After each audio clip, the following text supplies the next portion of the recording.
السلام علیکم جی. Welcome to another episode of influencers of Sargodha podcast. Basically platform تو انفلوئنسر آف سرگودا کا ہے, اسٹوڈیو بھی انفلوئنسر آف سرگودا کا ہے, لیکن میں نہیں جانتا یہ پوڈ کاسٹ کس پلیٹ فارم سے اپلوڈ ہوگی, شاید انفلوئنسر آف سرگودا سے بھی لگ جائے. تو بہرحال آج بڑے ایک زبردست مہمان ہمارے ساتھ موجود ہیں. بردر احمد عبداللہ آج کی ہماری پوڈ کاسٹ کے مہمان ہیں, اور یہ اس وقت اسلامی جمعیت طلبہ صوبہ پنجاب شمالی کے ناظم کے طور پہ ذمہ داریاں اپنی نبھا رہے ہیں. تو سب سے پہلے ہم ان کو ویلکم کرتے ہیں, ان کا شکریہ ادا کرتے ہیں کہ یہ آج انہوں نے اپنا وقت نکالا اور ہمیں ٹائم دیا پوڈ کاسٹ کے لیے. سر بہت شکریہ سر. Thank you. اچھا, میں بنیادی سوالوں سے اس پوڈ کاسٹ کا آغاز کروں گا اور کچھ جنرل کوسچنز ہوں گے. اس کے بعد پھر ان شاء اللہ تعالیٰ جیسے جیسے پوڈ کاسٹ ہماری آگے بڑھتی جائے گی, کچھ جو اندر سے سوالات نکلتے جائیں گے وہ آپ سے پوچھوں گا. آپ اسلامی جمعیت طلبہ کے نمائندے کے طور پر ہماری آج کی اس پوڈ کاسٹ میں موجود ہیں. آپ تھوڑا سا تعارف کروا دیں کہ اسلامی جمعیت طلبہ کیا ہے بنیادی طور پہ. بسم اللہ الرحمن الرحیم. سب سے پہلے تو آپ کا بہت شکریہ کہ آپ نے یہ موقع مجھے فراہم کیا کہ یہاں بیٹھ کر ہم اسٹوڈنٹ ایشوز پر بات کر سکیں, اسٹوڈنٹس پر بات کر سکیں.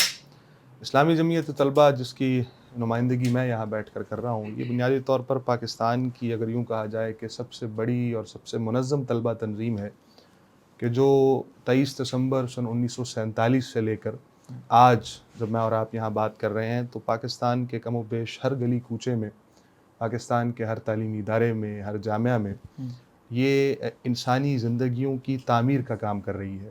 اسٹوڈنٹس میں کریکٹر بلڈنگ کا کام کر رہی ہے, ان کو زندگی کا نصب العین اور مقصد سکھلا رہی ہے, اور ایک معاشرے اور سماج کے لیے ایک فائدہ مند انسان کی حیثیت میں اس کو تیار کر کے سماج کے حوالے کرنے کا کام کر رہی ہے, کہ جو الحمدللہ بہت کامیابی سے یہ سفر اسلامی جمعیت طلبہ نے یہاں تک طے کیا. ٹھیک ہے. آپ نے بتایا کہ اسلامی جمعیت طلبہ ایک ایسی تنظیم ہے جو طلبہ کے جو ان میں کریکٹر بلڈنگ اور ان کو زندگی کا نصب العین جو ہے وہ دے رہی ہے. تو تھوڑا سا اس پہ روشنی ڈالیں کہ وہ نصب العین جو ہے وہ بنیادی طور پہ ہے کیا. اسلامی جمعیت طلبہ کا جو نصب العین میں اگر ورڈ بائی ورڈ آپ کو سناؤں تو یہ ہے کہ اللہ اور اس کے رسول صلی اللہ علیہ وسلم کے بتائے ہوئے اصولوں کے مطابق انسانی زندگی کے تعمیر کے ذریعے رضا الہی کا حصول. اس کے 3 بنیادی پارٹس ہیں. ٹھیک ہے. پہلا پارٹ تو یہ کہ اللہ اور اس کے رسول کے اصول. ٹھیک ہے. اس سے جو ہے وہ آشنائی بحیثیت نوجوان, بحیثیت طالب علم ہماری ہو, اور ہم اللہ اور اس کے رسول کے ان اصولوں سے واقف ہوں. ٹھیک ہے. جو ہدایات اور جو اللہ کی شریعت اور قانون بحیثیت انسان اللہ نے ہمارے لیے اس دنیا میں نازل کیا ہے, ہمارے لیے بھیجا ہے. اسلامی جمعیت طلبہ یہ کوشش کرتی ہے اپنی مختلف سرگرمیوں کے نتیجے میں, اپنی پاکیزہ اور صالح اجتماعیت کے نتیجے میں, ایک یعنی نیکی پر مبنی ایک انوائرمنٹ اور کلچر بلڈ کرنے کے نتیجے میں, کہ ان اصولوں سے بحیثیت نوجوان ہمارا تعلق بنے. پھر ان اصولوں کے مطابق ہی انسانی زندگی کی تعمیر, یعنی بہت آسان فہمی میں اگر آپ کو بتاؤں تو انسانی زندگی کی تعمیر کا مطلب یہ ہے کہ اپنے آپ کو ہر ڈومین آف لائف میں ان اصولوں کے مطابق ڈھال لینا دراصل انسانی زندگی کی تعمیر ہے. وہ سیاسی ہو, سماجی ہو, معاشی ہو, معاشرتی ہو, خاندانی ہو, عائلی ازدواجی ہو, یعنی زندگی کے ہر دائرے, ہر کوچے میں انہی اصولوں کا ایک مجسم نمونہ بن جانا دراصل زندگی کی تعمیر ہے, جو اسلامی جمعیت طلبہ انسان کو اپنی انفرادی زندگی میں کرنے کی بھی ترغیب دلاتی ہے, اور اسی کام اور اسی مقصد کو اجتماعی شعور کے ذریعے اجتماعیت اور پورے سماج اور معاشرے میں کرنے کی بھی ترغیب ہے کہ جو نوجوانوں کو تعلیمی اداروں میں دلواتی ہے. اور پھر جو تیسرا اور آخری اور سب سے اہم نقطہ کہ دراصل یہ نصب العین کیوں گر ٹھہرا, تو اس کا جواب یہ ہے کہ ہم اس ساری کی ساری جد و جہد کے نتیجے میں, اس سارے کے سارے کام کے نتیجے میں, اس ساری کی ساری محنت کے نتیجے میں ہمارا مطمع نظر یہ ہے کہ اللہ ہم سے راضی ہو جائے.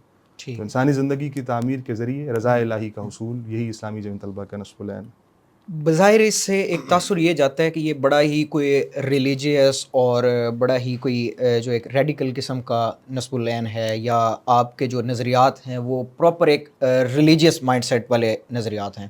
تو ایسی صورتحال میں عام تاثر یہ جاتا ہے کہ جمعیت جو ہے وہ صرف ایک اسلام کو یا مذہبی رنگ جو ہے وہ اس کے اوپر حاوی ہے. تو ایسی صورتحال میں جو دیگر تنظیمیں ہوتی ہیں یا جو تھوڑے سے ظاہر ہر طرح کی کمیونٹی ہمارے ملک میں ہمارے تعلیمی اداروں میں پائی جاتی ہے, تو ان کی وہ کہتے ہیں کہ پھر ہماری ایگزسٹنس پہ سوال اٹھ جاتا ہے کہ جمعیت اگر اتنی زیادہ وہ مذہبی ہے, مذہبی رنگ اس نے اپنے اوپر وہ چڑھایا ہوا ہے, تو ان کے لیے کتنی ایک اسپیس پھر آپ باقی چھوڑتے ہیں؟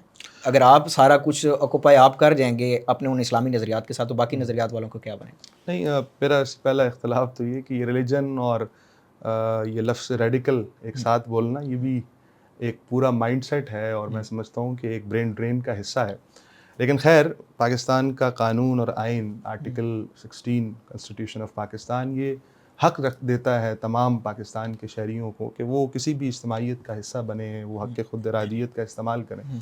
تو اسلامی جمعیت طلبہ تعلیمی اداروں میں اپنا کام کرتی ہے, لوگوں کو اپنی دعوت پہنچاتی ہے, اور ظاہر ہے کہ ہماری دعوت قرآن اور سنت کی دعوت ہے. پاکستان جیسے معاشرے میں, پاکستان جیسے ملک میں کہ جس کی نظریاتی اساس ہی کلمہ لا الہ الا اللہ ہو, وہاں پر تو یہ کوئے چمبے کی بات نہیں ہے. ظاہر ہے ہم میں سے ہر شخص کی یہ خواہش ہے کہ ہم اللہ کے حضور کامیاب و کامران ٹھہریں. اسلامی جمعیت طلبہ کی دعوت تو یہی ہے. اس میں کسی کو اسپیس دینے یا نہ دینے کا تو سوال ہی نہیں پیدا ہوتا. میں کس کام کا عبداللہ اور آپ کس کام کے عبد الرحمن کے, اگر ہم اللہ کے بندے نہ بنیں اور اس کے حمد و ثنا نہ بیان کریں.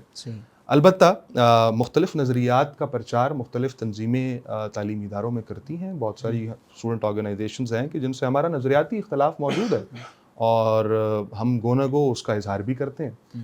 لیکن اس کا قطعاً یہ مطلب نہیں ہے کہ کسی کے لیے اسپیس ختم کر دی جائے. تعلیمی اداروں میں وہ اپنا کام کرتی ہیں, ہم اپنا کام کرتے ہیں.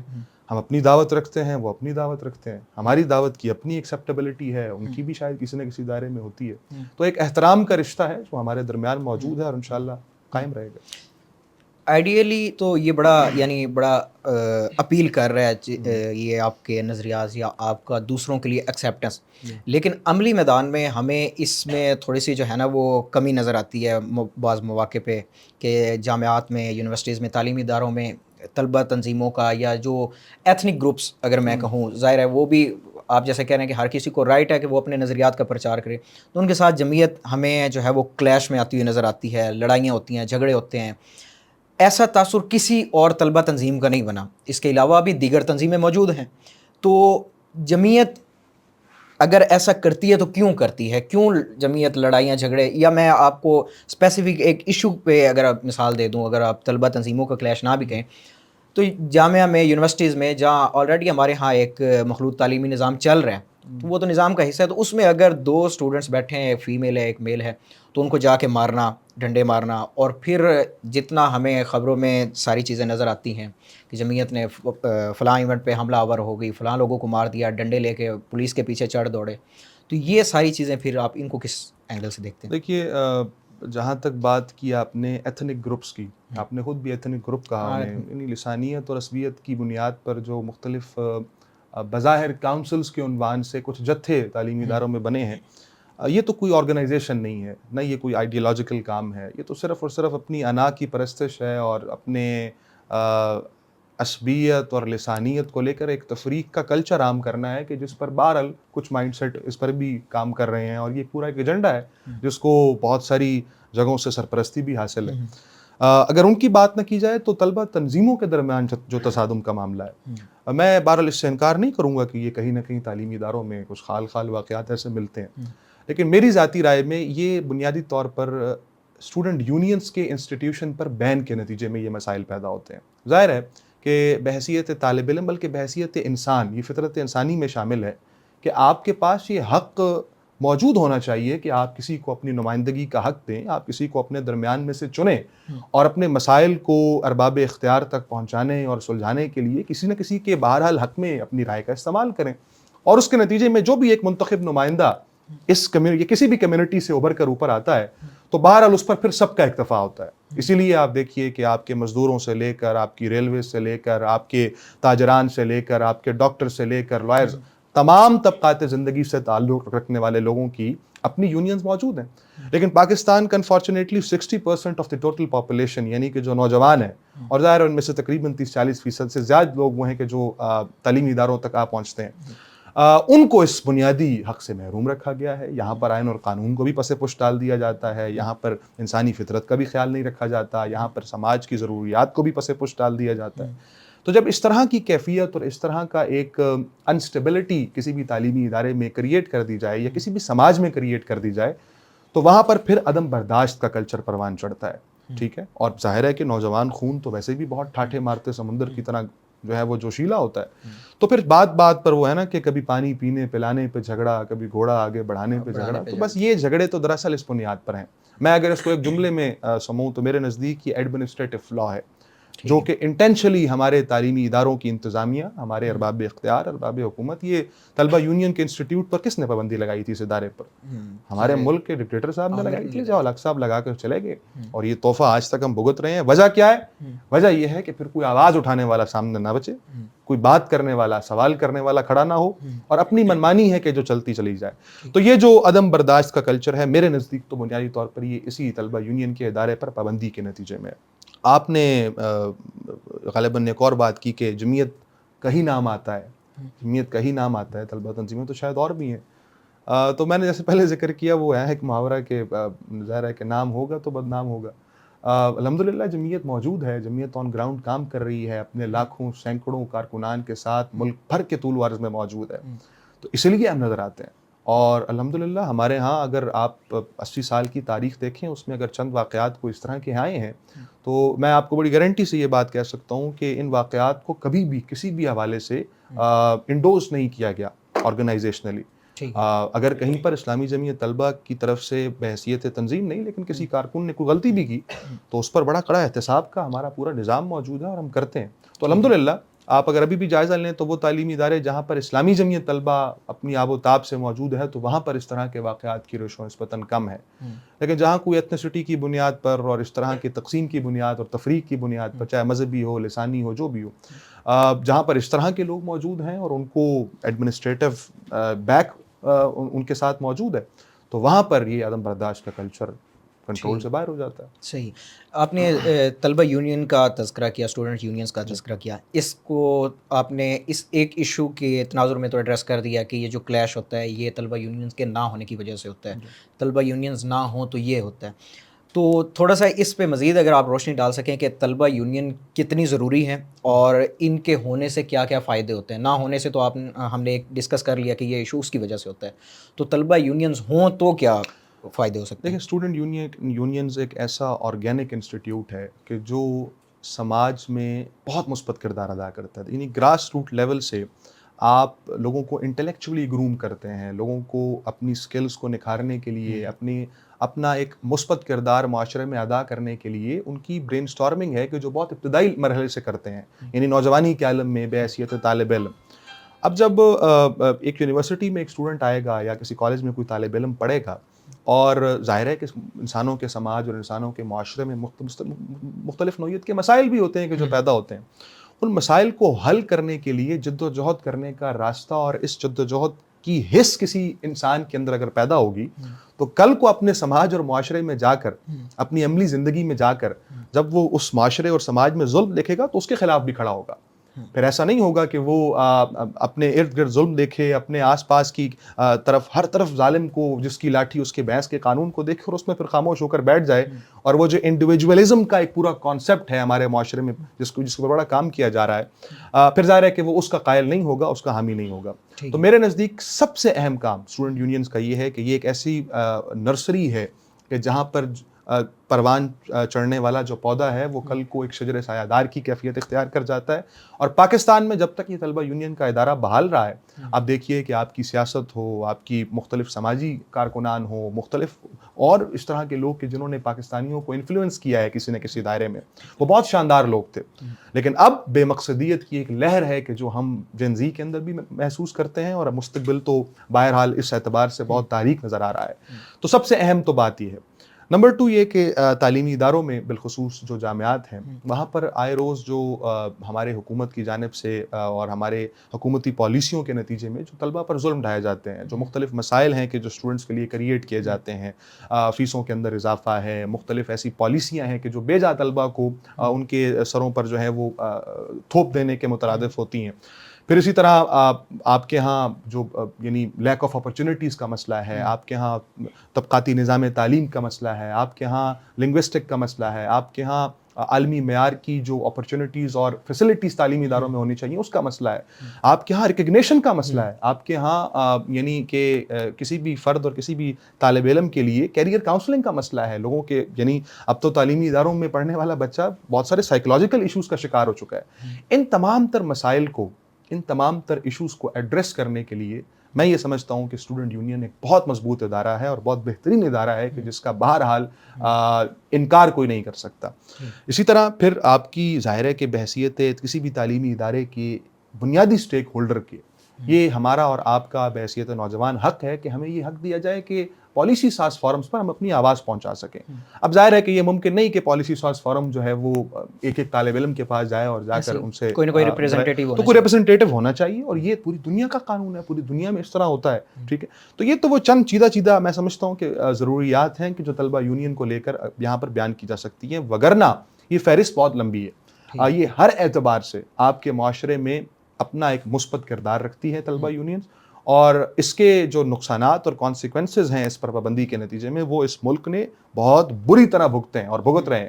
ٹھیک ہے, اور میں یہ سمجھتا ہوں کہ اس پر سے جو پابندی کا ہٹنا ہے اور اس کو مکمل اپنی اصل روح کے مطابق بحال اور فعال کرنا ہے, وہ شاید پاکستان کا اگر یوں کہا جائے کہ اس وقت کرنے کا سب سے اہم کام ہے, تو اس میں کوئی مبالغہ اور میرے خیال سے کوئی ایگزیجوریشن نہیں ہوگی. ٹھیک ہے, تو یہ طلبہ یونین کے حوالے سے کچھ آپ اس کی اہمیت کا تو ہمیں اندازہ ہو گیا کہ یہ کتنی امپورٹنٹ ہے اور کس طرح یہ ہمارے معاشرے کی گروتھ کے لیے یا ایک کنٹری کی گروتھ کے لیے آکسیجن کا ایک کردار ادا کرتے ہیں. تو آپ کی نظر میں بطور ایک طالب علم یا بطور ایک تنظیم کے رہنما کی حیثیت کے یا ریپریزنٹیٹیو کی حیثیت سے آپ کی نظر میں اس میں رکاوٹ, سب سے بڑی رکاوٹ کیا ہے؟ طلبہ یونینز کیوں اتنا عرصہ ہو گیا, نصف صدی سے بھی شاید زائد کا عرصہ ہو گیا ان پہ پابندی لگے ہوئے, تو یہ کیوں نہیں بحال ہو رہی طلبہ یونینز؟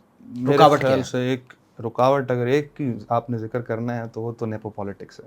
ٹھیک ہے, یہ جو پالیٹکس میں نیپوٹزم ہے, یہ جو باپ کے بعد بیٹا اور بیٹے کے بعد اس کا بیٹا, اور پھر یہ نسل در نسل کی جو ایک بادشاہت ہمارے سروں پر لا کر ڈیموکریسی کے نام پر تھوپ دی گئی ہے, یہ سب سے بڑی رکاوٹ ہے. ظاہر ہے اگر مجھ اور آپ جیسا کوئی شخص اس بنیادی نرسری سے پروان چڑھ کر سیاست کے خد و خال سمجھ کر اس معاشرے اور ملک اور سماج کے لیے اپنا کردار ادا کرنے کے حوالے سے ذہنی طور پر تیار ہو کر سامنے آ جائے گا, تو پھر مریم نواز تو صوبہ پنجاب کی وزیر اعلیٰ نہیں بن سکتی. ٹھیک ہے, تو اس لیے کہنے کا مقصد یہ ہے کہ سب سے بڑا تو ظاہر ہے کہ رکاوٹ یہی ہے.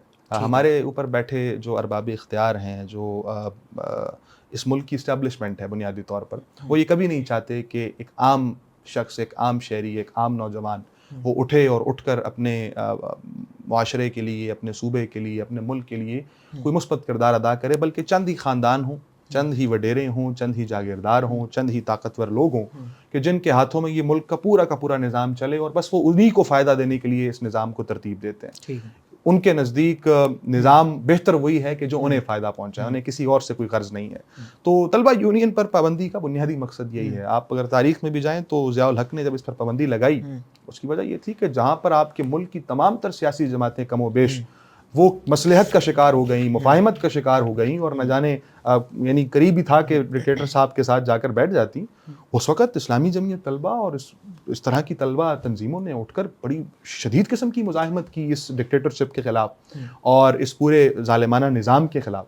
تو اس لیے جب انہوں نے اس مزاحمت کو محسوس کیا تو اس پر پابندی لگا دی. یہی رکاوٹ کل بھی تھی, یہی رکاوٹ آج بھی ہے.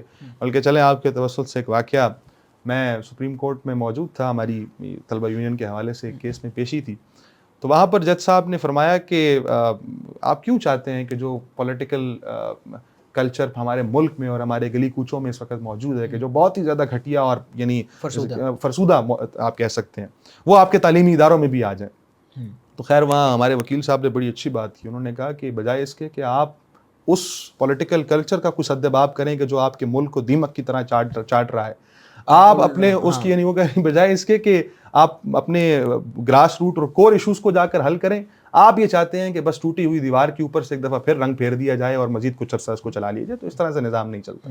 طلبہ یونین پر پابندی کا تو یہی مقصد ہے, اس کے علاوہ اور کوئی مقصد نہیں. ٹھیک ہے, تو یہ حل کیسے ہوگا؟ آپ کیا سمجھتے ہیں؟ ظاہر ہے آپ جیسے بتا رہے ہیں کہ آپ سپریم کورٹ میں بھی پیش ہو رہے ہیں، سارا کچھ کر رہے ہیں، اور ایسا تو نہیں ہے کہ یہ پہلی دفعہ ہی جمعیت یا دیگر طلبہ تنظیمیں بھی اگر ہیں تو وہ پہلی دفعہ سپریم کورٹ میں پیش ہو رہی ہیں یا لیگل وے سے اس کا کیس لڑ رہی ہیں، تو یہ تو پھر ایسے ہی چلتا رہے گا جیسے پچھلی نصف صدی سے چل رہا ہے، یہ آگے بھی ایسے ہی چلتا رہے گا؟ کب تک بحال ہوں گے؟ قانونی اعتبار سے تو 1992 میں یا 94 میں غالباً آپ کی سپریم کورٹ کا فیصلہ موجود ہے جس میں اس کی بحالی کے حوالے سے کہا گیا، اور اسی طرح کم و بیش تمام حکومتیں کہ جو اس دوران آئی ہیں ان کا یہی دعویٰ تھا، یہی منشور تھا کہ ہم اس کو اس حوالے سے جو ہے اس کی پابندی کو ہٹائیں گے.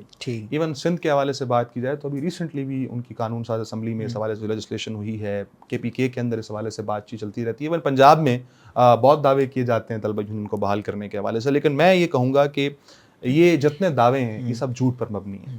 اس کی وجہ یہ ہے کہ ظاہر ہے اگر اس دعوے میں وہ اپنے درست ثابت ہو جاتے ہیں تو پھر ان کے لیے اسپیس ختم ہو جائے گی. اس کا حل صرف یہی ہے کہ ہم میں سے ہر شخص اپنے حصے کی شمع جلائے.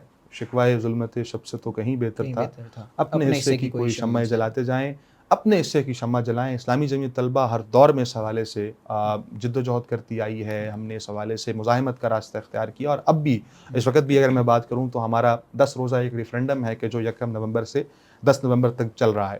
اس میں بہت بنیادی ہمارا مطالبہ یہ ہے کہ طلبہ یونین کو اس کی اصل روح کے مطابق بحال اور فعال کیا جائے. طلبہ یونین کے انتخابات تو جب پنجاب بھر سے، پاکستان بھر سے لاکھوں اور کروڑوں نوجوان نکل کر اپنی آواز میں، ہماری آواز میں اپنی آواز میں لائیں گے، ہمارے دست بازو بنیں گے، تو طلبہ یونین بحال ہو جائے گی انشاءاللہ. ٹھیک ہے.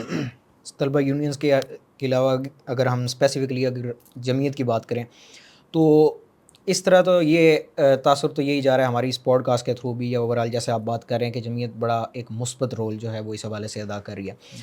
ایک جو کچھ طلبہ کے اندر ظاہر ہے جب میں بھی اپنی دور طالب علمی میں تھا، اسٹوڈنٹس کے ساتھ انٹریکٹ کرنے کا موقع ملا، تو وہ یہ شکوہ ان کے نظر میں ان کے زبانی یہ شکوہ سامنے آتا ہے کہ ہم یونیورسٹیز میں، جامعات میں، کالجز میں پڑھنے کے لیے آتے ہیں، تعلیم حاصل کرنے کے لیے آتے ہیں، تو یہ طلبہ سیاست کی صورت میں، طلبہ تنظیموں کے تنظیمی ان چکروں کی صورت میں ہم اگر ان چکروں میں پڑ جائیں تو اس کی وجہ سے ہماری تعلیم متاثر ہو جاتی ہے. تو جمعیت ویسے تو اپنا ایک وہ امیج پورٹری کر رہی ہے کہ بڑے پازیٹیو انداز میں، یعنی اسٹوڈنٹس کے مسائل کو بھی لے کے چل رہی ہے، اوور آل بھی ان کی کریکٹر بلڈنگ کے حوالے سے. تو آپ کو نہیں لگتا کہ یہ ان کے جو تعلیمی کریئر ہے اس پہ بھی اثر پڑ رہی ہوتی ہے اگر وہ اس طرح کی ایکٹیویٹیز میں اپنے آپ کو انوالو کر لیں؟ ان کے لیکچرز مس ہوتے ہیں، اسکپ ہوتے ہیں، اس طرح کی. چلیں، آپ نے جو کہ مجھ سے اسلامی جمعیت طلبہ کے پیرائے میں پوچھا تو پہلے وہ جواب دے دوں، اور پھر اس حوالے سے تو میں پوری اسٹوڈنٹ کمیونٹی کے بہاف پر بھی آپ سے بات کرتا ہوں. اسلامی جمعیت طلبہ کی کیفیت یہ ہے کہ ہمارا جو دستور ہے، جو قانون ہے، اس کے اندر یہ بات درج ہے کہ اگر کوئی شخص اسلامی جمعیت طلبہ کا ایگزیکٹو ممبر ہوگا، رکن ہوگا، اور اس کی تعلیم کو مکمل ہوئے 6 مہینے گزر جائیں گے اور وہ مزید کسی آگے ڈگری میں داخلہ نہیں لے گا یا اپنی تعلیم کو کنٹینیو نہیں کرے گا، تو اس کی رکنیت ختم ہو جائے گی، وہ جمعیت سے فارغ ہو جائے گا. تو اسلامی جمعیت طلبہ تو ہے ہی آپ کے ساتھ، آپ کے تعلیمی سفر میں آپ کی ہم سفر، اور آپ کی تعلیمی کیریئر میں آپ کی مدد، اپنا معاون و مددگار، اور آپ کے ساتھ آپ کا دست بازو بننے والی. رہ گئی بات جو اسٹوڈنٹ، اگر میں تمام طلبہ تنظیموں کی بات کروں تو دیکھیے، میرا سوال آپ سے یہ ہے کہ ہم ذرا فیکٹس اینڈ فگرز پہ بات کرتے ہیں نا.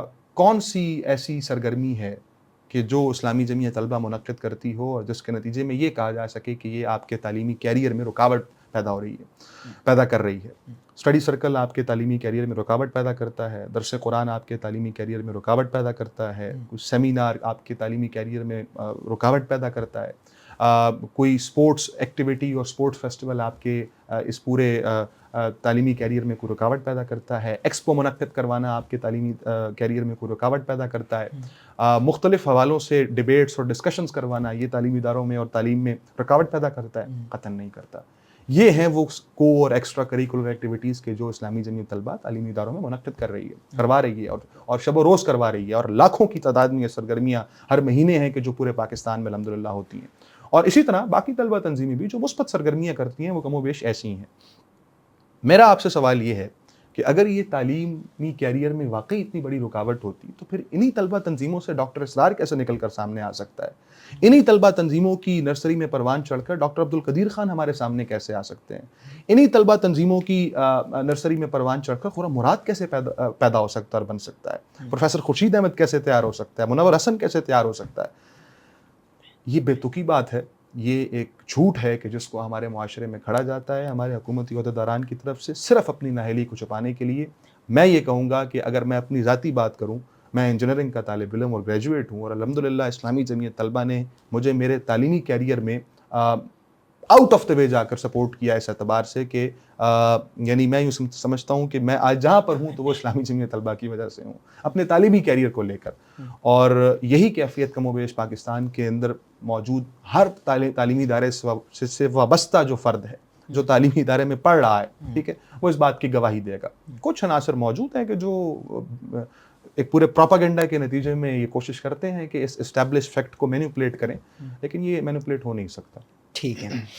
آپ نے جیسے تذکرہ کیا کہ باقی طلبہ تنظیموں کے بہاف پہ بھی آپ نے اس حوالے سے تو آپ نے جواب دے دیا ہے، تو ٹھیک ہے، اس کا مطلب یہ ہے کہ باقی طلبہ تنظیمیں جو ہیں وہ بھی اسٹوڈنٹس کی کیریئر کاؤنسلنگ کے حوالے سے ان چیزوں کو لے کے چل رہی ہیں، تو پھر آپ میں اور باقی جو طلبہ تنظیمیں ان میں بنیادی طور پہ فرق کیا ہے، آپ کیا سمجھتے ہیں؟ دیکھیے، اسلامی جمعیت طلبہ ایک نظریاتی تحریک کا نام ہے، ٹھیک ہے، اور ہمارا نظریہ لا الہ الا اللہ محمد رسول اللہ ہے. بہت ساری اور اس طرح کی طلبہ تنظیمیں ہیں کہ جو اسلام ہی کے نام پر معرض وجود میں آئی ہیں، لیکن ایک بنیادی فرق جو ان دینی طلبہ تنظیموں میں اور اسلامی جمعیت طلبہ میں وہ یہ ہے کہ اسلامی جمعیت طلبہ کسی فرقے کی طرف نہیں بلاتی، کسی تفریق کی طرف نہیں بلاتی، کسی مسلک کی طرف نہیں بلاتی، کسی ایک گروہ کی طرف نہیں بلاتی، بلکہ ہماری دعوت قرآن و سنت کی دعوت ہے. بہت ساری طلبہ تنظیمیں ایسی ہیں، ہم گن بھی سکتے ہیں کہ جو کچھ ایسے ہیں کہ جو کسی ایک سیکٹ سے تعلق رکھتے ہیں، کسی دوسری اسکول آف تھاٹ سے تعلق رکھتے ہیں، تو ایک سیکٹ اور ایک اسکول آف تھاٹ کا فرق دوسری تنظیم میں نہیں جا سکتا. جمعیت میں ایسا کوئی معاملہ نہیں ہے. جمعیت سب کے لیے اپنی بائیں پھیلائے کھڑی ہے، اور ہر قسم کے، ہر بیک گراؤنڈ سے تعلق رکھنے والے، ہر مکتبہ فکر کیے بغیر اسلامی جمعیت طلبہ سب کو اپنے دامن میں سمیٹتی ہے. اس کے علاوہ کچھ ایسی بھی تنظیمیں اب تو شاید موجود نہیں ہیں، ہم نے تو خیر کم ہی سنی ہے، لیکن کسی دور میں رہی ہیں کچھ لیفٹ کی تنظیمیں کہ جن سے ہمارا نظریاتی اختلاف رہا ہے، ٹھیک ہے. کچھ کمیونسٹ نظریات رکھنے والی تنظیمیں بھی تھیں، کچھ سیکولر نظریات رکھنے والی تنظیمیں بھی تھیں، کچھ لبرل نظریات رکھنے والی تنظیمیں بھی تھیں. اب تو خیر وہ ہیں کہ خالی نظر آتی ہیں، لیکن بہرحال یہ وہی لوگ ہیں کہ جن کے بارے میں مولانا مودودی نے کہا تھا کہ انہیں ماسکو اور واشنگٹن میں پناہ نہیں ملنی، تو جنہیں ماسکو اور واشنگٹن میں پناہ نہیں ملی انہیں پاکستان میں کہاں پناہ ملنی ہے. تو نظریاتی اختلاف موجود ہے، لیکن میں پھر یہ کہوں گا کہ ایک احترام کے تعلق کو بہرحال برقرار رکھا جاتا ہے، اور وہ اب بھی برقرار ہے. چلیں، آپ کے اسی پوائنٹ سے میں وہ ایک پوائنٹ نکال لیا میں نے کہ آپ کہتے ہیں کہ ہمارے ہاں وہ وسعت قلبی یا ایک آپ کہہ لیں کہ اسلام کا اجتماعی ایک تصور پایا جاتا ہے، بجائے اس کے کہ فرقہ جاتی تقسیم یا اس میں مسلکی تفریق میں ہم پڑھیں. تو جمعیت کے اندر بھی تو یہی صورتحال ہمیں نظر آتی ہے کہ ایک خاص جو علماء کا طبقہ ہے انہی کا ہی لٹریچر جو ہے وہ طلبہ کو پڑھایا جاتا ہے. مثلا میں نام لے دیتا ہوں، مولانا مودودی کا ہی لٹریچر پڑھایا جائے گا، یا جماعت سے یا اسلامی جمعیت طلبہ سے وابستہ ہی جو یعنی افراد ہیں یا کابرین ہیں یا علماء ہیں انہی کا ہی لٹریچر صرف پڑھایا جاتا ہے. دیگر یعنی کوئی لٹریچر ظاہر ہے کوئی سیکولر نظریات رکھنے والے ہیں یا اسلام کے ہی دوسرے فرقوں سے تعلق رکھنے والے، دوسرے مسالک سے تعلق رکھنے والے جو علماء ہیں، بڑے بڑے علماء ہیں، بڑے بڑے کابرین ہیں، ان کا لٹریچر تو نہیں اس طرح نصاب کا حصہ بنایا جاتا ہے یا پڑھایا جاتا ہے. دیکھیے، جمعیت کا جو بنیادی لٹریچر ہے نا وہ قرآن اور سنت ہے، قرآن و حدیث ہے، ٹھیک ہے. ہمارا جتنا لٹریچر کتابوں کی شکل میں اگر کوئی موجود بھی ہے تو وہ اسی سے اخذ شدہ ہے. مولانا مودودی کا آپ نے اسپیسیفکلی ذکر کیا، تو میں یہ سمجھتا ہوں کہ مولانا مودودی تو اس پورے بر صغیر کے خطے میں اور اس پچھلی صدی میں مجدد کے طور پر جانے جاتے ہیں پورے سماج میں. آپ ایون پوری دنیا میں دیکھ لیں، آپ عالم عرب میں اٹھا ان کو میں دیکھ لیجئے، آپ یورپ میں دیکھ لیجئے، آپ ویسٹ میں دیکھ لیجئے، تو ان کو تو ایک مجدد کے طور پر جانا جاتا ہے. مجدد سے مراد کیا ہے؟ کہ جنہوں نے دین کی اصل تعبیر لوگوں کے سامنے لا کر رکھی کہ جو شاید کہیں نہ کہیں لوگ بھول چکے تھے، لوگوں کے ذہنوں سے وہ محو ہو چکا تھا. لیکن میں آپ کو بڑی وضاحت سے یہ کہوں گا کہ ہماری دعوت اور ایون مولانا مودودی کی دعوت کسی فرقے کی طرف نہیں ہے. کوئی فرقہ ہم نے نہیں بنایا، نہ ہی کوئی ایسا اسکول آف تھاٹ کریٹ کیا گیا ہے کہ جس کے بارے میں یہ گمان کر لیا جائے کہ یہاں اس کے علاوہ کوئی اور نہیں آ سکتا. بلکہ یہ قرآن و سنت کی دعوت ہے، یہ قرآن و حدیث کی دعوت ہے. ہماری دعوت سب کے لیے برابر ہے، سب کے لیے عام ہے، ٹھیک ہے.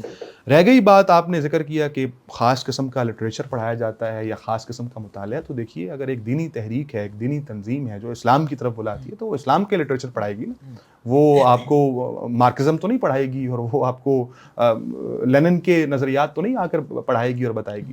تو بہرحال ہمارا جو لٹریچر ہے، جو ایک ایگزیکٹو ممبر، ایک رکن بننے کے لیے جو نصاب پڑھنا ضروری ہوتا ہے، وہ تو بالکل قرآن و سنت سے ہی اخذ شدہ ہے. اور ہم کوشش یہ کرتے ہیں کہ اسلام کے حوالے سے جو نظریات ہیں ان کے اوپر پختگی اور کلیئرٹی آ جائے. لیکن یہ بھی اسلامی جمعیت طلبہ کا ظرف ہے, اور میں سمجھتا ہوں کہ کسی نہ کسی دائرے میں پھر مولانا مودودی کا بھی ظرف ہے کہ انہوں نے دنیا میں موجود جتنے نظریات تھے ان کا ایک بہت بہترین قسم کا, ایک بہت معتدل قسم کا ایک پورا جائزہ ہے, تنقیدی جائزہ ہے, لیکن وہ اپنے کارکنان کے سامنے, وہ دنیا کے سامنے, وہ اس بر صغیر پاک و ہند کے پورے خطے کے لوگوں کے سامنے رکھا ہے. آپ دیکھیے, آپ یعنی مولانا کا لٹریچر اٹھا کر دیکھ لیجئے تو اس میں آپ کو معلوم ہوگا کہ انہوں نے کم و بیش اس وقت دنیا میں موجود تمام جو نظریات ہیں ان کا ایک تنقیدی جائزہ رکھا ہے, اور تنقیدی جائزہ اپنی نظر میں نہیں, اسلام کی نظر میں, قرآن کی نظر میں. ٹھیک ہے, تو اس حوالے سے تو ہم تو, بلکہ ہمارے تو مختلف اسٹڈی سرکلز اور مختلف سیمینارز, میں بلکہ اسلامی یونیورسٹی کا چونکہ اسٹوڈنٹ ہوں, تو اسلامی یونیورسٹی تو ہر سال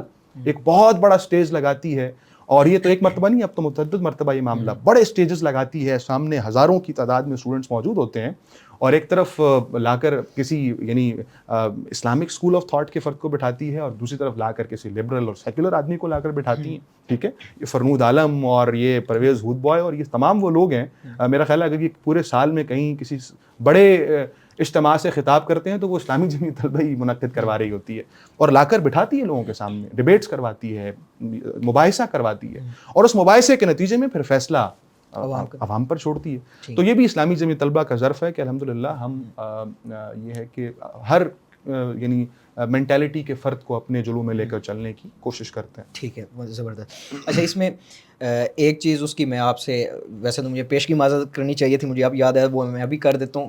سوالات کوئی ترتیب میں نہیں ہے کہ میں نے نظریات کا سوال کیا تو اگلے سوالات میرے نظریات پہ چلیں گے, تو اندر سے جو سوال میرے ذہن پہ آ رہا ہے وہ میں آپ سے کرتا جاؤں گا, کیونکہ آپ نے کہا کہ ایگزسٹ ہی اسلامی جمعیت طلبہ کر رہی ہے, تو الزامات کی زد میں بھی وہی آئے گی زیادہ سے زیادہ.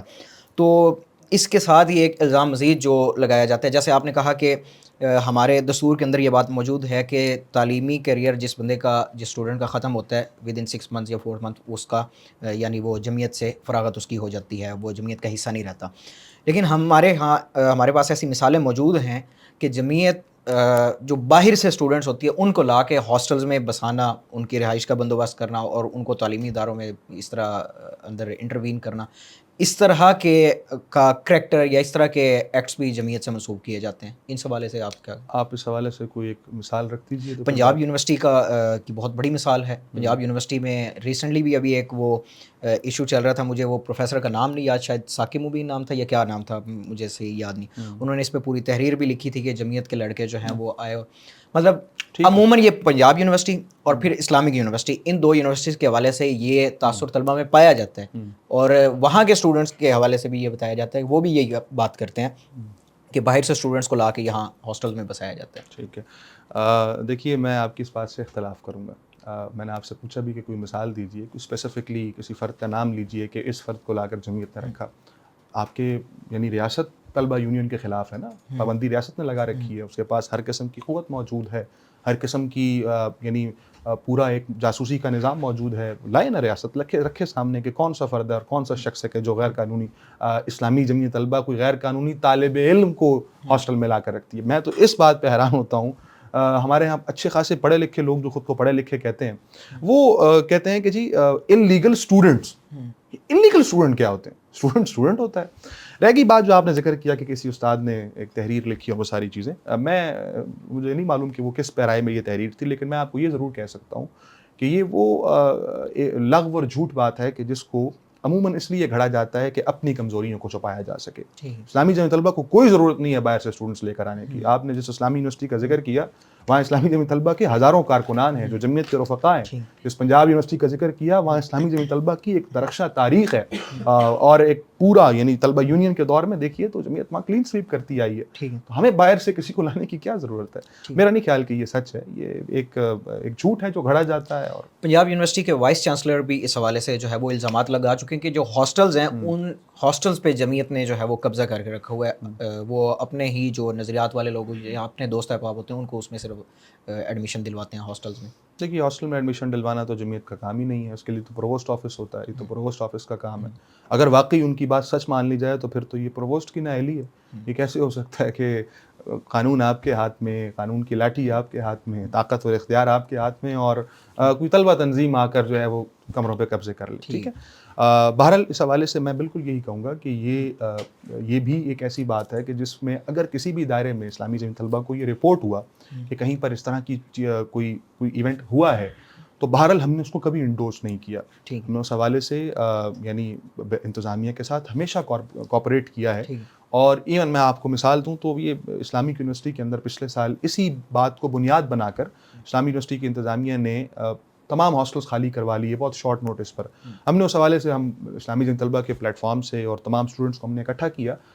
ہم نے جب اس حوالے سے احتجاج کیا اور اپنی بات مقتدر حلقے تک پہنچائی، تو پھر اس کے بعد ہائر ایجوکیشن کمیشن کی ایک کمیٹی بن کے میں چیئرمین ایچ ای سی سے ملا، ڈاکٹر مختار صاحب، انہوں نے میرے کہنے پر ایک کمیٹی بنائی، اور وہ کمیٹی آ کر اس نے یونیورسٹی کے ہاسٹلس کا وزٹ کیا، اور پھر جو رپورٹ بہت یعنی ہائی پروفائل رپورٹ جب وہ سبمٹ کروائی تو اس میں کوئی چیز نہیں آئی، بلکہ یہ کہا گیا کہ اسلامی یونیورسٹی کی انتظامیہ اپنی نااہلیوں کو چھپانے کے لیے اور اپنے فائنینشیل اور مورل کرپشنز کو چھپانے کے لیے اس طرح کی دلیلیں گھڑ لیتی ہے، اور اپنے پولیٹیکل عزائم کے لیے اس طرح کی باتیں کرتی ہے تاکہ وہ پھر وہاں کے اپنے ایشوز تھے، بورڈ آف گورنرز اور اس طرح کی چیزیں. پھر اس کے بعد طلبہ نے اور پوری دنیا نے دیکھا کہ الحمدللہ 3 مہینوں کی اس مستقل جدوجہد کے بعد وہ تمام ہاسٹلز ریٹین ہوئے، اسٹوڈنٹس واپس آئے، اور انہوں نے ان کے موقف کی جیت ہوئی. اسلام آباد ہائی کورٹ کا فیصلہ موجود ہے کہ یونیورسٹی نے غلط کیا اور طلبہ حق پر موجود رہے اور ٹھیک تھے.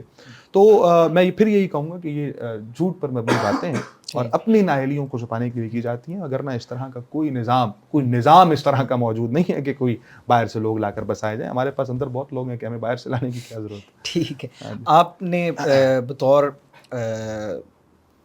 اسلامی جمعیت طلبہ پنجاب شمالی کے ناظم کے طور پہ آپ نے ظاہر ہے طلبہ مسائل کو بھی آپ ایڈریس کر رہے ہیں اور طلبہ کی کیریئر کاؤنسلنگ کے حوالے سے بھی، تو آپ نے اپنے اس دورے ناظمیت میں طلبہ کے کیا کیا مسائل دیکھے اور ان کے حل کے لیے آپ نے کیا اقدامات کیے بطور اسلامی جمعیت طلبہ پنجاب شمالی کے؟ چلے میں اسی سوال کے جواب میں آپ کے اس پلیٹ فارم کے توسط سے ریفرینڈم کا بھی ایک تعارف رکھ دیتا ہوں کہ جو پنجاب تعلیمی ریفرینڈم کے عنوان سے ہم ابھی کروا رہے ہیں. ہمارے بنیادی طور پر 9 مطالبات ہیں، ٹھیک ہے، اور یہ وہ کور ایشوز ہیں کہ جو پنجاب کے اسٹوڈنٹ فیس کر رہے ہیں. پہلا سب سے بڑا مسئلہ یہ ہے کہ ہمارا مطالبہ یہ ہے کہ کم از کم تعلیم کو GDP کا 4% دیا جائے بجٹ کا. اس وقت کیفیت یہ ہے کہ صرف 0.8% تعلیم کو یعنی پورے GDP میں دیا جاتا ہے، اور اس سے آپ ترجیحات کا اندازہ لگا سکتے ہیں کہ حکومت وقت کی کیا ترجیح ہے. تو کم از کم 4% ہو، جہاں ترمیم ہو سکتی ہے تو وہاں تعلیم پر بھی تو فوکس ہو سکتا ہے. اور وہی بات ہے کہ پاکستان کو ترمیم نہیں، تعلیم کی ضرورت ہے. اس لیے پہلا مطالبہ تو ہمارا یہ ہے. اسی طرح پھر ہمارا دوسرا مطالبہ اسی کے ظاہر ہے کہ ضمن میں ہے، اور وہ یہ کہ جو آئے روز فیسیں بڑھا دی جاتی ہیں بالخصوص جامعات میں without any prior notice, without یعنی اینی کنسنٹ، تعلیمی اداروں میں فیسوں کو بڑھا دیا جاتا ہے اور پھر اس کے نتیجے میں اپنی منمانیاں کی جاتی ہیں. تو یہ ایک عام طالب علم کے لیے بہت مشکل بناتا جا رہا ہے کہ وہ اپنی تعلیم پرسیو کر سکے. پہلے ہی پاکستان میں کیفیت پنجاب میں بالخصوص یہ ہے کہ 1 کروڑ بچہ ایسا ہے آپ کے ویل گورنڈ صوبے میں، ٹھیک ہے، جس کے وزیر اعلیٰ صاحبہ کے جھنڈے نکلے تو یہاں آپ کے دفتر کے باہر بھی لگے ہوئے ہوں گے بغیر آپ کی اجازت کے. تو وہاں پر 1 کروڑ بچہ ہے. یہ 2023 تک کی رپورٹ ہے اور اس کے بعد تو شاید ابھی ڈیٹا نہیں آیا کہ جو آؤٹ آف اسکول ہے، اور اس میں تقریباً 40 لاکھ بچہ ایسا ہے کہ جو نیور ٹو اسکول کی کیٹیگری میں آتا ہے. ٹھیک ہے. ہمارا تیسرا مطالبہ، دوسرا مطالبہ فیسوں میں کمی ہے، تیسرا مطالبہ یہ ہے کہ ہمیں جو ہے وہ یہ جو آؤٹ آف اسکول چلڈرنز ہیں ان کے لیے حکومت فوری طور پر کوئی انیشیٹو لے. اسی طرح پھر منشیات ایک بہت بڑا مسئلہ ہے تعلیمی اداروں میں، بالخصوص جامعات میں. اس وقت ہم یہ دیکھتے ہیں کچھ رپورٹس کے مطابق تو بہت ہولناک قسم کی رپورٹس ہیں کہ یعنی تعلیمی اداروں میں جامعات میں بالخصوص جو 60% ڈرگ ایڈکٹس ہیں، 60% drug addicts out of total 100% وہ فیمیل اسٹوڈنٹس ہیں. اور اس کی وجہ کیا ہے کہ یہ کوئی گھر سے نشے کی عادی نہیں تھی، بلکہ یہاں کے ماحول اور یہاں پر آسانی سے جو میسر نشہ ہے اور اس کے پیچھے جو پورا اس کو پنپنے کی جو جگہ دی جاتی ہے، تو اس کلچر نے تعلیمی اداروں کو تباہ کر دیا. تو یہ جو منشیات کا کلچر ہے اس کے حوالے سے روک تھام اور ہراسمنٹ کے حوالے سے اقدامات کیے جائیں. پنجاب کی کیفیت یہ ہے کہ غالباً میں بھول رہا ہوں 2022 کی یہ رپورٹ ہے کہ 4500 کیسز پنجاب کی جامعات میں ہراسمنٹ کے رپورٹ ہوئے. اور آپ بہتر جانتے ہیں کہ یہ 4500 ہیں جو رپورٹ ہوئے ہیں. اس سے میں سمجھتا ہوں کئی گنا زیادہ کیسز ہوں گے کہ جو کسی شرح معجزہ کی وجہ سے رپورٹ نہیں ہو سکے. ٹھیک ہے, تو یہ منشیات اور یہ مسئلہ بھی حل کیا جائے. پھر اسی طرح پنجاب کے تعلیمی اداروں میں بالخصوص اور بالعموم پورے پاکستان میں بنیادی ضروریات جو ہیں ان سے تعلیمی ادارے یعنی سمجھ لیجئے کہ ہاتھ دھو بیٹھے ہیں. ہم دیکھتے ہیں کہ تعلیمی اداروں کے باہر, اسکولوں کے باہر مریم نواز صاحبہ کے تصویر کا جھنڈا تو لہرا رہا ہوتا ہے, اندر اس کے کلاس روموں کے اندر ڈیسک اور سامنے وائٹ بورڈ موجود ہے یا نہیں اس کی کسی کو کوئی پرواہ نہیں ہے. تو بیسک فیسلٹیز بلکہ بیسک نیسیسٹیز جو تعلیمی اداروں کی ہوتی ہیں ان سے ہم عاری اور خالی ہیں. اور پھر بالخصوص اگر اساتذہ کی بات کی جائے تو گوسٹ اسکولز اور گوسٹ ٹیچرز کا ایک پورا فنامنا ہے کہ جو اس ملک اور اس صوبے کے اندر پنپ رہا ہے. بلکہ اب تو میں دیکھ رہا تھا ایک رپورٹ کے مطابق کہ گوسٹ اسٹوڈنٹس کا بھی کانسیپٹ آ چکا ہے کہ پتہ نہیں کتنے لاکھ گوسٹ اسٹوڈنٹس ہیں کہ جو رجسٹرڈ تو ہیں, جن کے نام پر اوپر سے فنڈنگ تو آتی ہے لیکن وہ کہیں پر موجود نہیں ہے. تو یہ ایک بہت بڑا مسئلہ ہے. پھر اسی طرح طبقاتی نظام تعلیم, یہ بہت بڑا مسئلہ ہے کہ ایک غریب کے بچے کو جو تعلیم دی جاتی ہے وہ ایک امیر کے بچے سے مختلف ہے. آپ اگر تعلیم کو لاکھوں روپے کے عوض افورڈ کر سکتے ہیں تو آپ کو تعلیم مل جائے گی, اچھی مل جائے گی, آپ کے لیے مواقع بھی بھرپور ہیں, بے روزگاری بھی آپ کے لیے کوئی مسئلہ نہیں, ہر چیز آپ کے لیے اویلیبل ہے. لیکن اگر آپ کسی مڈل کلاس فیملی سے تعلق رکھتے ہیں یا لوور مڈل کلاس اور اس سے نیچے کے کیڈرز, تو پھر آپ کے لیے اس ملک میں کوئی مواقع نہیں ہے. اور اس کی وجہ سے ایک شدید قسم کا انٹلیکچوئل اور پوٹینشیل ڈفرینس کریٹ ہوتا ہے, طبقات میں بٹ جاتے ہیں. وہ جو ہائر کلاس اور لوور کلاس کا مسئلہ ہے, وہ جو غریب کے غریب تر اور امیر کے امیر تر ہونے کا مسئلہ ہے, یہ اس کے نتیجے میں پھر پیدا ہو کر سامنے آتا ہے. تو طبقاتی نظام تعلیم کو ختم کیا جائے. اور ہمارا اس حوالے سے نعرہ یہ ہے کہ ایک نصاب, ایک نظام اور ایک زبان.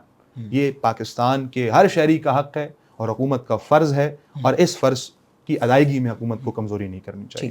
اچھا, اس حوالے سے ہمارے جو وزیر تعلیم ہیں وہ بہت ایکٹیو بھی نظر آتے ہیں ہمیں سوشل میڈیا پہ, اور کبھی وہ کسی تعلیمی ادارے میں گئے ہوتے ہیں, کبھی کسی اسکول میں گئے ہوتے ہیں.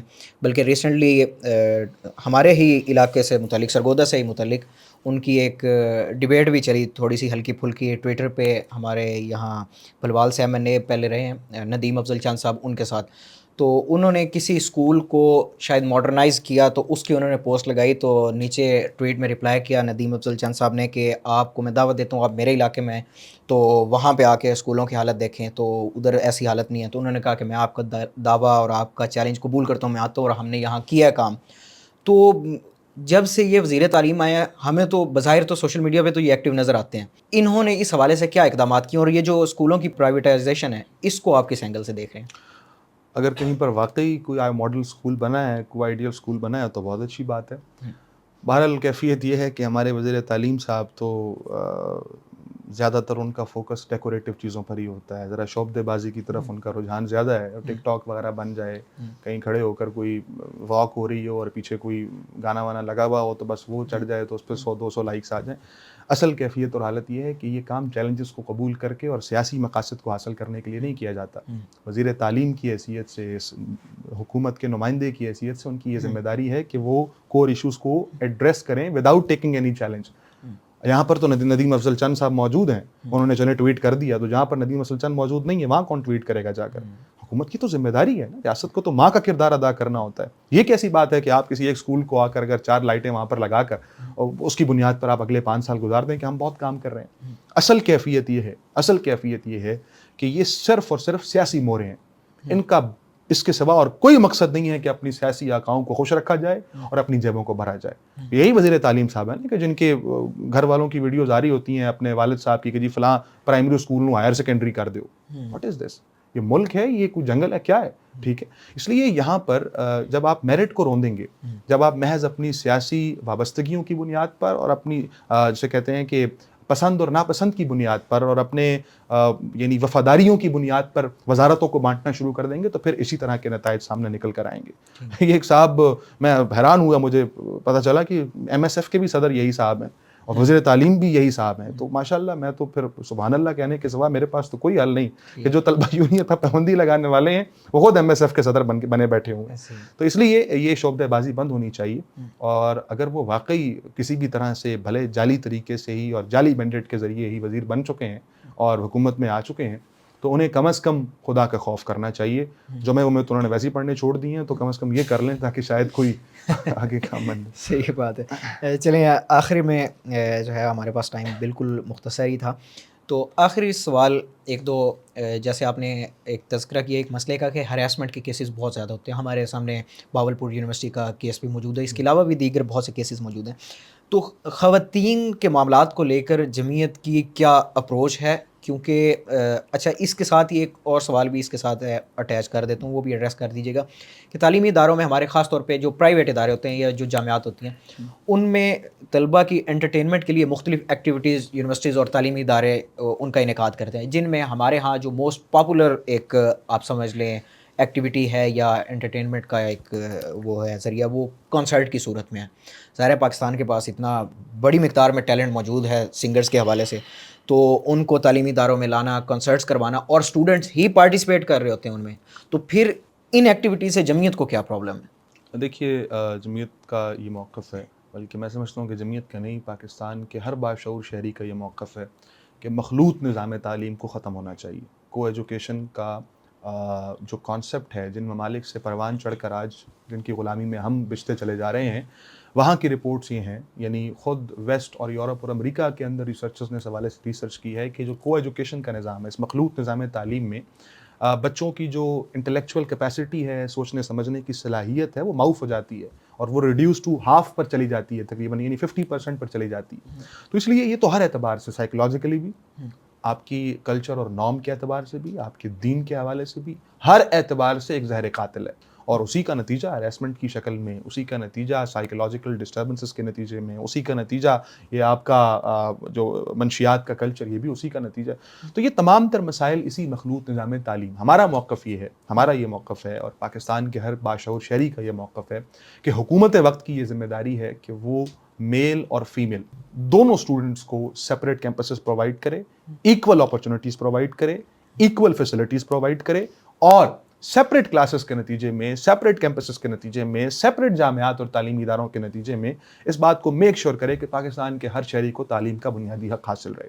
اکثر ایک بات میں بھی واضح کرنا چاہتا ہوں, ہمارے کچھ ہیں ذہنی طور پر مفلوج دوست کے جو اس بارے میں ہمیشہ اس بات کو سرخ پر لے جاتے ہیں کہ شاید کوئی خواتین کے تعلیم کا انکاری ہے اگر وہ یہ کہے کہ مخلوط نظام تعلیم. نو, ہمارا یہ رائے اور موقف ہے کہ خواتین کو بلکہ اگر کوئی 2-4 جو ہے فیسلٹیز زیادہ مل سکتی ہے تو زیادہ ملنی چاہیے, ٹرانسپورٹ کے حوالے سے, اچھے کیمپسز کے حوالے سے, باپردہ اساتذہ کے حوالے, تو ان کو اضافی فیسلٹیز ملنی چاہیے, لیکن سیپریٹ ہونی چاہیے. اس کو ایجوکیشن کے زہر نے ہمارے معاشرے کو زہر آلودہ کر دیا ہے, اور اس کا بہرحال جو امپیکٹ اور کانسیکوینسز ہیں وہ ہم اپنے آج خاندانی اور اہلی نظام میں بھی دیکھ رہے ہیں. ٹھیک ہے, یہ جو ایکسٹرا میرٹل افیئرز ہیں اور پھر اس کے نتیجے میں جو خرابی اور بگاڑ. رہ گئی بات آپ نے کہا یہ جو کانسرٹس والا معاملہ, اگر تو یہ مذاق تھا تو ٹھیک ہے, پھر تو میں بھی ہنس لیتا ہوں اس پر. پاکستان میں اور بھی بہت سارے ٹیلنٹس ہیں, ٹھیک ہے, اور انسان میں اور بھی بہت سارے ٹیلنٹس ہوا کرتے ہیں. یہ ناچ گانا اور یہ موسیقی اور اس طرح کے کلچر کو تعلیمی اداروں میں پروان چڑھنے سے میں تو حیران ہوتا ہوں کہ طلبہ یونین کے تعلیمی اداروں میں موجودگی سے تو تعلیمی کیریئر ڈسٹرب ہوتا ہے, لیکن ناچ گانے کی موجودگی سے کوئی ڈسٹربنس کریٹ نہیں ہوتی. اصل میں اس میں معذرت میں کاٹ میں نے جیسے تذکرہ کیا کہ وہ اسٹوڈنٹ ہی تو خوش ہو رہے ہوتے ہیں, انوالو ہو رہے ہوتے ہیں, وہ سارے اسٹوڈنٹس جو ہے وہ ایسے کھچا کھچ بھرا ہوتے ہیں کالجز کی جو جتنی بھی وہ صحن ہوتے ہیں وہ سارے اس سے, یا جہاں بھی کنسرٹ ہو رہا ہوتا ہے اسٹوڈنٹ ہی چاہ رہے ہوتے ہیں کہ وہ اسٹوڈنٹس کو اگر آپ نے خوش کرنا ہے تو پھر کہاں تک خوش کریں گے, اس کا بھی ادراک کر لیجئے. ایسی بات نہیں ہے. میں آپ کو ایسے بھی لانچ دکھا سکتا ہوں, ایسے بھی گراؤنڈ دکھا سکتا ہوں کہ جو فہم قرآن کلاسز اور سیرت النبی کے لیکچرز کے لیے بھرے ہوئے ہوتے ہیں. وہ کون لوگ ہیں؟ وہ افغانستان سے آئے ہوئے ہیں, وہ بھی اسٹوڈنٹس ہیں. ٹھیک ہے, یہ بالکل غلط تاثر ہے. ظاہر ہے جب آپ کسی بھی جگہ پر اس گند کے ڈھیر کو لگا دیں گے تو اس کے ارد گرد شاید کچھ مکھیاں آ کر اڑنا شروع کر دیں, تو اس کو یہ نہیں کہا جا سکتا کہ یہ طالب علم کی ڈیمانڈ ہے. نو, دس از ناٹ دیٹ. طالب علم یہ چاہتا ہے کہ پاکیزہ, صاف اور اسلام کے مطابق شفاف معاشرہ ہو اور شفاف کلچر ہو کہ جو تعلیمی اداروں میں ان کو میسر ہو, اور اس کے نتیجے میں وہ اپنی تعلیم پر فوکس کر سکیں اور اپنے آپ کی اپنی کیریکٹر بلڈنگ کے نتیجے میں وہ اپنے آپ کو بہتر بنا سکیں. میں پھر یہ کہوں گا کہ یہ ہمارے ہاں جو کانسرٹس کا کلچر ہے, ہمارے ہاں جو ناچ گانے کا کلچر ہے, ہمارے ہاں یہ جو ایک یعنی ننگ دھڑنگ کلچر اور شتر بے مہار کلچر ہے, یہ دراصل ہماری جو یعنی اس ملک کی اسٹیبلشمنٹ اور اس ملک کے جو کچھ چند ہاتھ ہیں کہ جو سارے وہ جو ڈیپ پاکٹس ہیں جو سارے نظام کو چلا رہی ہوتی ہیں, تو یہ ان ڈیپ پاکٹس کی احساس کمتری کے سوا اور کچھ نہیں ہے. یہ ان کی ویسٹرن اپروچ کے سوا اور کچھ بھی نہیں ہے. ٹھیک ہے, تو وہ اپنے اس یعنی کیا کہتے ہیں کہ احساس کمتری کا اظہار کبھی کبھار اس طرح کے مواقع پہ کرتے ہیں. میں تو بڑا حیران ہوا, بلکہ میں دیکھ رہا تھا کہ جامعہ قائد میں محسن نقوی صاحب کچھ دن پہلے جا کر وہاں پر ناچ رہے تھے، تو مجھے بڑی حیرت ہوئی یہ دیکھ کر کہ محسن نقوی صاحب نے یہ تو کبھی نہیں دیکھا کہ وہاں پر کلاس روموں میں ٹیچر آتے ہیں کہ نہیں آتے، لیکن گراؤنڈ میں ناچنے کے لیے وہ فوراً پہنچ گئے. تو یہ اس طرح کے لوگ یہ ذہنی طور پر غلام لوگ ہیں، اور مجھے بڑا افسوس ہے، اس ملک کی بدقسمتی ہے کہ یہ غلام ہمارے سروں پر جو ہے وہ ناچ رہے ہیں، اور ہم اس پر بہرحال خاموش ہو کر بیٹھے ہیں. میں یہ سمجھتا ہوں کہ پاکستان کا ایک عام طالب علم اور ایک عام شہری کبھی بھی اس کو پسند نہیں کرتا کہ اس کی مائیں بہنیں اور بیٹیوں کو اس طرح سے تعلیمی اداروں میں نچایا جائے، اور پھر وہاں پر اس طرح کا ایک ننگ دھڑنگ کا کلچر ہے کہ جو پروان چڑھے. الحمدللہ اسلامی جمعیت طلبہ اس حوالے سے ایک بھرپور موقف بھی رکھتی ہے، اور صرف موقف نہیں رکھتی بلکہ ایک الٹرنیٹو کے طور پر اس طرح کی سرگرمیاں طالب علم کو پرووائڈ کرتی ہے، جس سے وہ بہت اچھا انٹرٹین بھی ہوتے ہیں، ان کی صلاحیتیں بھی نکھرتی ہیں، ایک فرد کی حیثیت سے وہ مکمل انسان بھی بنتے ہیں، اور پھر معاشرے کے لیے ایک بہترین شہری بن کر کے بھی سامنے آتے ہیں. اور میں سمجھتا ہوں کہ حکومت کو بھی اس حوالے سے کنٹریبیوٹ کرنا چاہیے. ٹھیک ہے. آخر میں احمد بھائی، آپ پنجاب کے ظاہر ہے طلبہ کے نمائندے ہیں پنجاب شمالی کے، تو آپ پنجاب حکومت کو آخر میں کیا پیغام دیں گے، یا پنجاب کے شمالی کے جو طلبہ ہیں ان کو کیا پیغام دینا چاہیں گے؟ دیکھیے، حکومت کو ہمارا پیغام یہی ہے کہ یہ جو چند بنیادی مسائل ہم نے لے کر ہم اٹھے ہیں، اس کے حوالے سے ان مسائل کو حل کرنے کے لیے اپنا کردار ادا کریں. ٹھیک ہے. بہرحال اس میں تو یہ تو ایک اسٹیبلش فیکٹ ہے کہ پاکستان میں حکومتیں کیسے بنتی ہیں اور کیسے چلی جاتی ہیں، لیکن بہرحال اب چونکہ یہ حکومت ہے اور اختیار ان کے ہاتھ میں ہے، تو ہم ان سے یہ مطالبہ کرتے ہیں کہ آپ اپنے 60% آف دی ٹوٹل پاپولیشن کو اس طرح سے نگلیکٹ مت کیجیے. یہ آپ کے ملک کا مستقبل ہے، اس کو سنوارنے کی کوشش کیجیے، اور 2 جیبیں ہیں، کتنا بھر لیں گے اس میں آپ. ٹھیک ہے. باقی رہ گئی بات پنجاب کے طلبہ کے لیے، تو میں ان کو یہی کہوں گا کہ پاکستان کا نوجوان پاکستان کا مستقبل ہے. اس ملک سے اور اس ملک کے نظام سے مایوس نہیں ہونا، بلکہ اس ملک کے نظام کو بدلنے کے لیے جدوجہد کرنی ہے. اسلامی جمعیت طلبہ یہ جدوجہد کر رہی ہے. آئیے ہمارا ساتھ دیجیے، اپنی دنیا اور آخرت کو سنوارنے کے لیے کوشش کیجیے، اور اس ملک کے لیے، امت کے لیے ایک اچھے انسان کی شکل میں اپنی زندگی کو گزاریے اور اپنی آخرت کو سنواریے. بہت شکریہ احمد بھائی. ہمارے ساتھ احمد عبداللہ بھائی، ناظم اسلامی جمعیت طلبہ پنجاب شمالی، آج کی پوڈ کاسٹ میں بطور مہمان موجود تھے. ہم ان کا تہہ دل سے شکریہ ادا کرتے ہیں، اور ایک دفعہ پھر ان کو اپنے پوڈ کاسٹ میں اور اپنے اسٹوڈیو میں ویلکم بھی کرتے ہیں. السلام علیکم ورحمۃ اللہ.